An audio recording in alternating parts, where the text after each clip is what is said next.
তোমরা যখন কোনো সার্কিট ব্রেকারের নেম প্লেটটা দেখবে, সেই নেম প্লেটে অনেক ধরনের প্যারামিটার্স থাকে, বিভিন্ন ধরনের প্যারামিটার্স থাকে, টাইপ থাকে, serial number, making capacity, breaking capacity, load supply, কত কিছু যেন এভরিথিং, সমস্ত কিছু দেওয়া থাকে, আইএল, বিআইএল, সমস্ত কিছু দেওয়া থাকে। এবার প্রত্যেকটা প্যারামিটার যদি আমরা একটা একটা যাই, তাহলে যখন আমরা ভালো করে বুঝি যে প্রত্যেকটা প্যারামিটার অ্যাকচুয়াল মিনিংটা কি, তাহলে আমরা মোটামুটি একটা আইডিয়া হয়ে যাবে যে সার্কিট ব্রেকারের যে নেম প্লেটে যে প্যারামিটারগুলো থাকে, সেগুলো সেই প্যারামিটার থেকে সার্কিট ব্রেকারটা কি বলতে চাইছে, নিজের পরিচিতি সম্পর্কে কি বলতে চাইছে, সেটা আমরা সম্পূর্ণ জেনে যাব যদি আমরা প্রত্যেকটা প্যারামিটারের অ্যাকচুয়াল মানে বুঝতে পারি।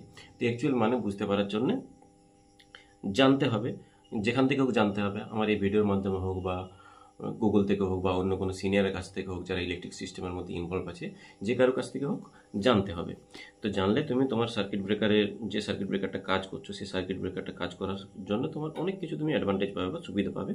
তোমার কাছে একটা আইডিয়া থাকবে, বেসিক আইডিয়া থাকবে যে আমি যেটাতে কাজ করছি সেটা অ্যাকচুয়াল কী জিনিস, কীভাবে কাজ করে, তার ওয়ার্কিং প্রিন্সিপাল কী। তো তার মধ্যে একটা রয়েছে যে সিরিয়াল নাম্বার।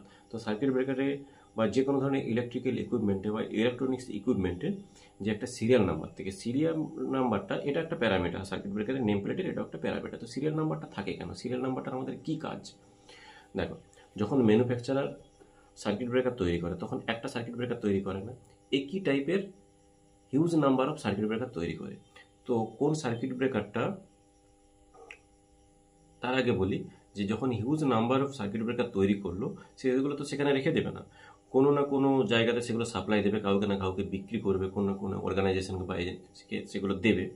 তো সেক্ষেত্রে ওই যে কাস্টমার ওই সার্কিট ব্রেকারটা নিল, সার্কিট ব্রেকারটা নেওয়ার পরে তার যদি কোনো কিছু প্রবলেম হয়, ইলেকট্রিক্যাল হোক বা মেকানিক্যাল হোক বা ভিতরে ম্যানুফ্যাকচারিং যদি কোনো প্রবলেম থেকে থাকে, তো প্রত্যেকটা, যখন এটা একটা হাই ভ্যালু আইটেম, তো প্রত্যেকটা ইকুইপমেন্টের একটা সার্ভিস পিরিয়ড থাকে, ওয়ারেন্টি পিরিয়ড থাকে। যে ওয়ারেন্টি পিরিয়ডের মধ্যে তোমার যদি কোনো কিছু প্রবলেম ফেস করো তুমি, বা কোনো কিছু ড্যামেজ, এক কথায় বলতে পারো যদি কোনো কিছু প্রবলেম ফেস করো, তো সেই প্রবলেমটা ফেস করো, তোমার যখন ওয়ারেন্টি পিরিয়ডের মধ্যে আছে, তখন তুমি কোম্পানির কাছে রিটার্ন করতে পারবে বা ফ্রি সার্ভিসিং করে নিতে পারবে।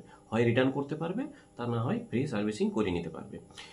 তো তার জন্যে একটা সিরিয়াল নাম্বার প্রয়োজন হয়। তো ভেন্ডার না, ম্যানুফ্যাকচারার যখন সার্কিট ব্রেকার তৈরি করে, huge number of circuit breaker তৈরি করে, তো প্রত্যেকটার একটা করে সিরিয়াল নাম্বার থাকে। কোন সিরিয়াল নাম্বার কোথায় যাচ্ছে সেটা কিন্তু তাদের কাছে রেকর্ড থাকে। আর ওই প্রত্যেকটা সিরিয়াল নাম্বারের ম্যানুফ্যাকচারিং ডেট থাকে। তাহলে ম্যানুফ্যাকচারিং ডেট থাকলে কি বোঝা যায় যে আমার এটা কতদিন পর্যন্ত ওয়ারেন্টি পিরিয়ডস আছে। সেই ওয়ারেন্টি পিরিয়ডসের মধ্যে যদি আমার কোনো কিছু খারাপ হয়, তাহলে আমি কোম্পানির কাছে ক্লেম করতে পারবো। তো এই সার্কিট ব্রেকারটাকে, পার্টিকুলার ওই সার্কিট ব্রেকারটাকে আইডেন্টিফাই করার জন্য একটা সিরিয়াল নাম্বার দেওয়া থাকে, যে আমার এই কোম্পানির এই টাইপসের সার্কিট ব্রেকার এত নম্বর, এই সিরিয়াল নাম্বারে সার্কিট ব্রেকারটা আমার খারাপ এসেছে বা কোনো কিছু প্রবলেম ফেস করছি আমরা। তো আমার যখনও এটা ওয়ারেন্টি পিরিয়ডের মধ্যে আছে, তো সেটা আমি রিপ্লেস করে দিতে পারি যদি মেজর প্রবলেম হয়, বা সার্ভিস ইঞ্জিনিয়ার দিয়ে কোম্পানির কাছে আমি ক্লেম করবো যে আমার এটা সার্ভিস করে দিয়ে যাও, তখন ওয়ারেন্টি পিরিয়ডের মধ্যে হলে সেটা ফ্রি সার্ভিসে হবে। তো এই জিনিসগুলোকে মেনটেন করার জন্যে বা সিরিয়াল নাম্বারটা দেওয়া হয়। তাছাড়াও আরেকটা কাজ হচ্ছে যে যখন পারচেস করা হয় বা পারচেস যখন হয়, তখন সেই বিলিংয়ের জন্য সিরিয়াল নাম্বারগুলো থাকে, যে আমার এই সিরিয়াল নাম্বারের ব্রেকার এই জায়গাতে গেছে, বা আমি এই সিরিয়াল নাম্বারের সার্কিট ব্রেকারগুলো আমি এখান থেকে আপনার কোম্পানি থেকে পারচেস করেছি। মেইনলি হচ্ছে সিরিয়াল নাম্বারটা দেওয়া হয় ওই পার্টিকুলার সার্কিট ব্রেকারটাকে আইডেন্টিফাই করার জন্য, যে হ্যাঁ এইটাই সেই পার্টিকুলার সার্কিট ব্রেকার যেটাতে কাস্টমার আমাকে ক্লেম করছিল যে আমার এই এই প্রবলেমগুলো আছে, আমার ফ্রি সার্ভিসিংয়ের জন্য বা মেজর প্রবলেমে যদি হয় তখন সেটাকে রিপ্লেস করে দেওয়ার জন্য।